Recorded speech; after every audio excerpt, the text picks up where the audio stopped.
The camera has a little bit of a limitation on file sizes, so every once in a while I gotta go turn it back on. But go ahead. No problem. Like I said, now this is right from Easton's Bible Dictionary. Mm-hmm. All right. Now the definition of calamus is Latin for cane, Hebrew for canna. Right? Okay.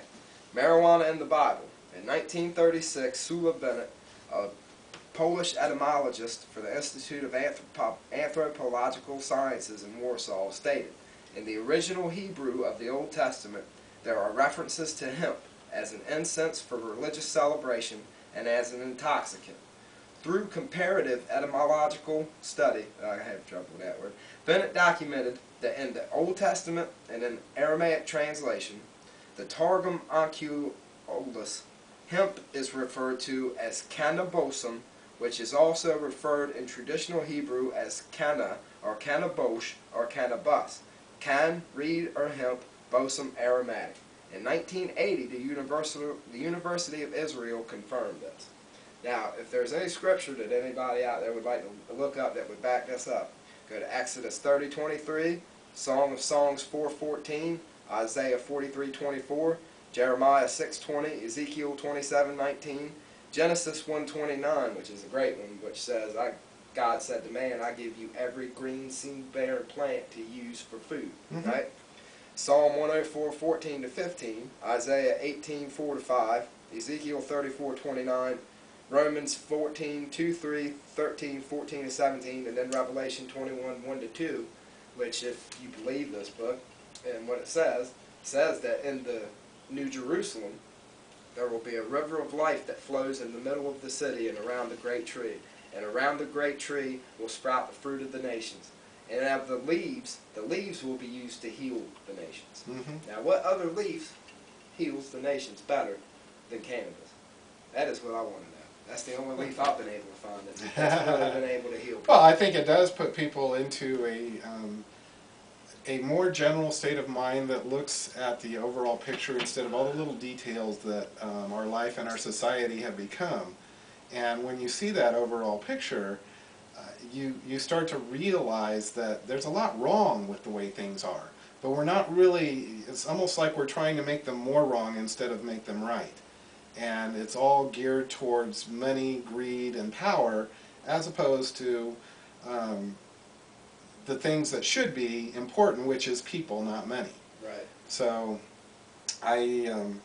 I feel like there's just a lot going on that this is just a small part of, but it's a very big part in a lot of ways.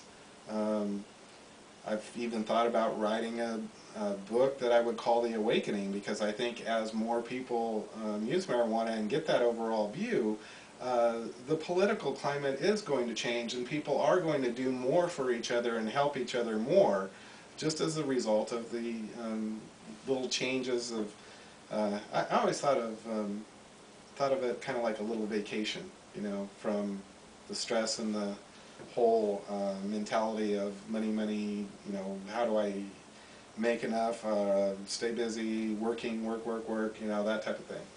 And that's probably why some people have a problem with it. But at the same time, I find that people that use it are like anybody else. There are lazy people that use it, there are energetic people that use it. There are lazy people that don't use it, there are energetic people that don't use it. So it is not affecting people in that way. Everybody just wants to attribute it that way because that's what they've been taught with the marketing campaign. And I almost feel like at times, like because of those marketing campaigns, some of our youth are acting more that way because that's what they've been told they were if they smoked it. Right, and that's another thing we have to worry about is I can tell you just what happened from my experience. I mean, I don't know if you guys had them when you went through school, but we had the DARE program. I'm sure your kids told you about the DARE program. We had what was called the STOP program, which you know was the same thing. And it demonizes all drugs. So when the kids go through school and they're told marijuana is this bad for you, it's going to do this to you and this, and the kid tries it when he gets older, and he's like, wow, this isn't anything like what they told me about in there. This hasn't made me go crazy. This hasn't made me a sex maniac like it said on Reefer Man. I'm able to, I feel like I can get more in touch with things, and I can communicate better. I feel more like doing stuff that's more geared inward, Right. towards yourself. Exactly. And more towards, helping myself. And then that also gives them, on the negative side of things, they start to say, well, if they lied to me about marijuana, then maybe cocaine and heroin and crack and meth isn't all that bad either. So maybe I should go give that a try. Mm-hmm. So what we really need to do is we really need to make sure that the kids are getting proper education about drugs at schools. They need to be educated on the fact that marijuana is not like alcohol, for instance, which is legal and kills more people than marijuana. I mean, has ever been recorded to. Like I said, there's only been one recorded death for marijuana, and that was when it was made into a pill. That's it. Now look how many people die from drunk driving accidents, or how many college kids drink too much on a bender, or how many people in the Army drink too much on a bender, I mean, there are things out there, and I believe that there's a time and a place for everything, but marijuana is definitely not this big bad monster that they've made it out to be. But when you put it in a category with heroin, Worse, and with worse, morphine, worse, worse. and with acid and everything else, More dangerous. They have more dangerous than yeah, that. but well, that's because they knew that Schedule everybody one likes drug. it. But when you put it in that category instead of where it belongs, which would be alcohol and tobacco, it is a bridge. It becomes a bridge from these to that because it belongs down here, but it's up here with these, and now they're going to try those too. That's the problem. Definitely, and I think what we really need to do is, first off, we need to get it rescheduled. I mean, without a doubt, and completely decriminalized.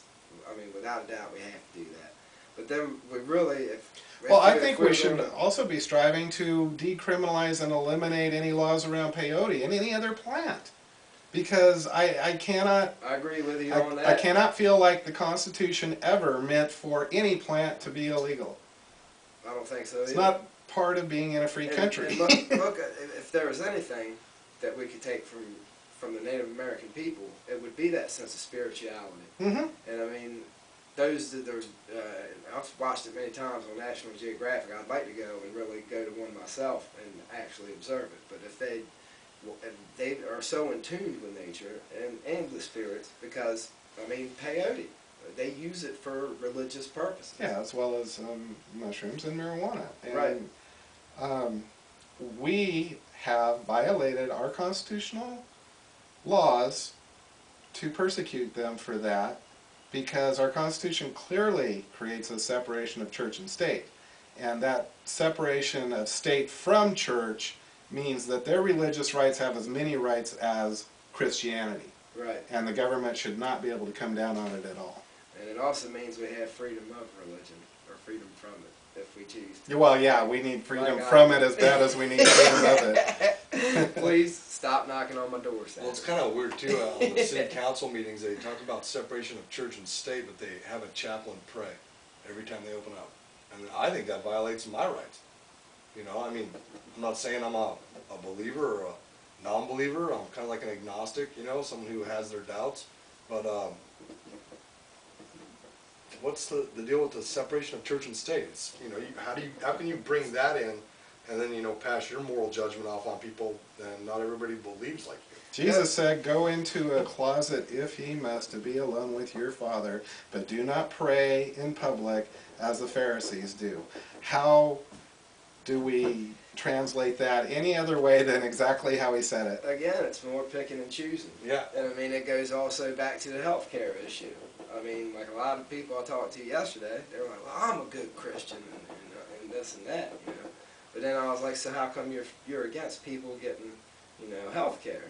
And I was like, "Do you think when Jesus walked by somebody, he asked them for the Blue Cross and Blue Shield before he healed them?"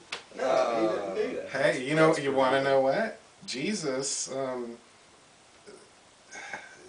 told us that we have the power to heal ourselves. Right. And he even demonstrated it because he was walking through the square, and this lady that needed healed reached out. She knew in her mind that all she had to do was touch him and she would be healed. And she told him, he wheeled around on her and said, "Who touched me and why?" And she told him, "I knew I only needed to touch you and I would be healed." He said, "Well then, by your faith you are healed."